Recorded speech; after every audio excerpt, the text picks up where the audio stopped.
Good morning and happy Friday to everyone. This is Delane Cooper and looking to address all the silence breakers and support them, and I'd also like to thank all the supporters of silence breakers for watching these videos. Last week I had actually scheduled to do a Facebook Live and talk about self-worth and trauma, and what I ended up doing was not doing it. Even though it was in my calendar, I had booked way too much on my plate and completely ignored my calendar and forgot that I was doing a Facebook Live. It wasn't until a friend had mentioned, "Hey Delane, aren't you supposed to be doing a Facebook Live and doing a conference call?" And then it occurred to me after I had finished doing my conference call that I was doing too much. And I promise I'm going to touch on self-worth because this is why it's important to tell this story. So after I finished the conference call, one of my colleagues in my mastermind I connected with, and we just chatted via Messenger and completely explained to her how I was messed up during our mastermind call, and had mentioned what I had done in not producing the Facebook Live that I had committed to, not only to all of you viewers, but also to myself. This is an important project that I work at committing to on a regular basis, and these Facebook Lives are really important to me week to week. So after sharing that experience of why I had missed the call, because I had overbooked myself and I was already in a midst of doing a workshop over the weekend, I explained that to her and she said, "Hey Delane, don't worry about it, just do it later." Well, the story I told myself after I finished with her was, I'm not good enough, I don't know if I should be doing these Facebook Lives. Why am I even working on doing this art project to support childhood sexual abuse survivors? Am I worthy enough to even be talking to anybody? So it is the story I told myself and the action that I took, which was doing nothing in regards to my commitment, was the action I took on the story I told myself. So let me move forward to the topic I was going to touch on that I am doing today, because it's important to me to work to do these videos and commit to all of you about self-worth and trauma. So let me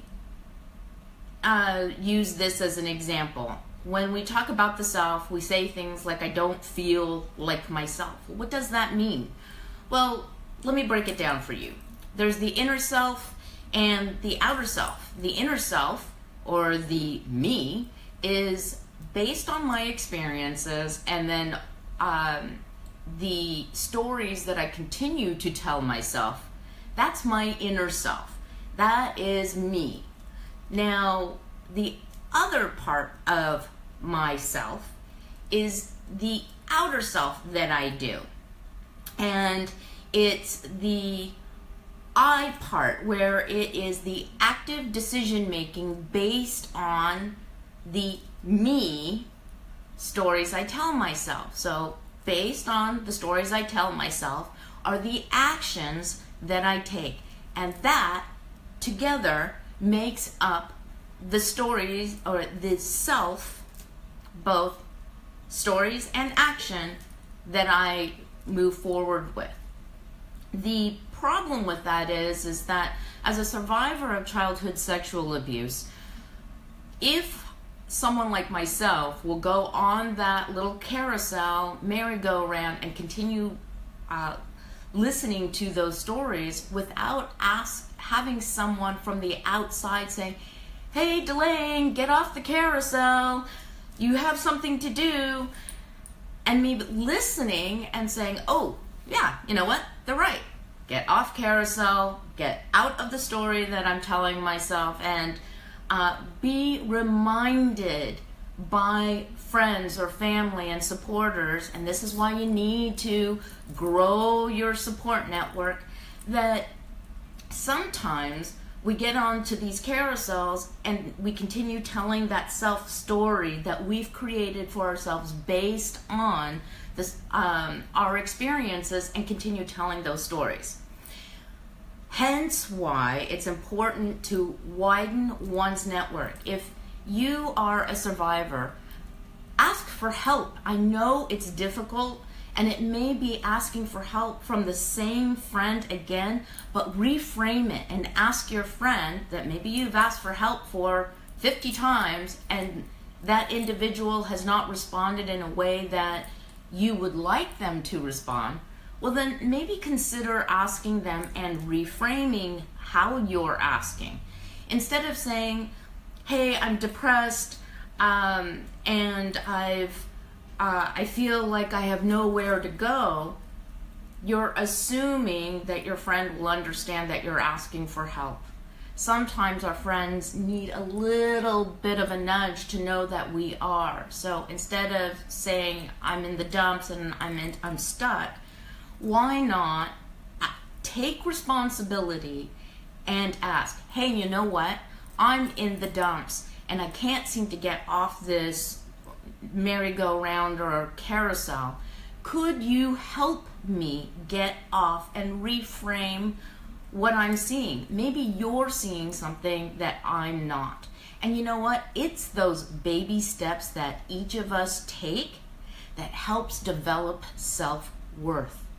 By that tiny action and asking a friend or a family member to help you reframe the situation you're in, that changes the story that you're telling yourself, so you can actually take action to do something different and more positive for yourself. This work is not easy, whether you're a supporter of a silence breaker, or you are a silence breaker yourself, or maybe you're a survivor of childhood sexual abuse and one day you will be a silence breaker. Take the baby steps. Don't try to climb a huge mountain in one day. I know I didn't. It took me many, many years to be in front of you doing this today. Good luck. Happy Friday. If anyone wants to send a comment or a message, do it down below, or you can private message me. And have an amazing weekend. Bye.